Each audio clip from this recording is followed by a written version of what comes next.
These silks are the finest from the east. I will give you 5 dinar for the roll. Nonsense. It is worth 10 at least. Imagine a world where you could travel for thousands of miles across dangerous lands, but every night you were guaranteed a warm bed, a hot meal, and a fortress to protect you, all for free. This wasn't a dream, it was the reality of the Anatolian Silk Road 800 years ago. In the 13th century, the Seljuk Sultans turned Anatolia into the world's most advanced trade corridor. They built a network of massive stone palaces called Caravanserais. These weren't just roadside inns, they were the grand terminals of the Middle Ages. The planning was genius. Every station was built exactly 30 to 40 kilometers apart. Why? Because that's exactly how far a camel can walk in 9 hours. This ensured that no merchant was ever left alone in the wild after the sun went down. But real magic was the economics. The Sultan knew that trade meant power. To attract merchants from China and Europe, they created the world's first state insurance system. If a merchant was robbed or lost their goods between two stations, the government paid for the loss from the national treasury.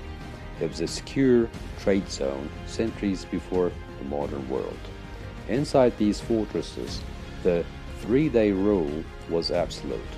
Based on the foundation system, every traveler, regardless of their religion, language, or social status, stayed for 72 hours completely free. And it wasn't just a bed. There was a full technical service for free. Blacksmith shoed your horses, cobblers repaired your torn shoes, and doctors treated your wounds, all without spending a single coin. Security was the top priority. As the sun set, the massive iron gates were locked. No one entered and no one left. But there's the most interesting part, the morning interview. Every morning before the gates opened, the manager would shout to the crowd, "Is everyone safe? Has anyone lost anything? Do you have any complaints?" Only when every guest shouted, "All is well," would the heavy locks finally turn. These structures were the internet of the 13th century. They were the places where news, art, and innovation were traded, just like silk and spices. They prove that when a state invests in security and radical hospitality, it doesn't just build buildings, it builds a bridge between worlds. The structure you see behind me right now is one of the links in that magnificent chain here in Istanbul. 800 years ago, the sounds of weary camels, the rhythmic strikes of blacksmiths, hammers, and the collective prayers of merchants from all corners of the world echoed within these walls. Today, the caravans have stopped, and those massive iron gates of the Caravanserai are now wide open.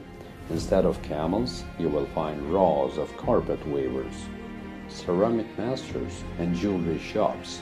The 72-hour free stay might be a thing of the past, but the heart of commerce continues to beat within these stone walls, fueled by that same ancient energy from centuries ago.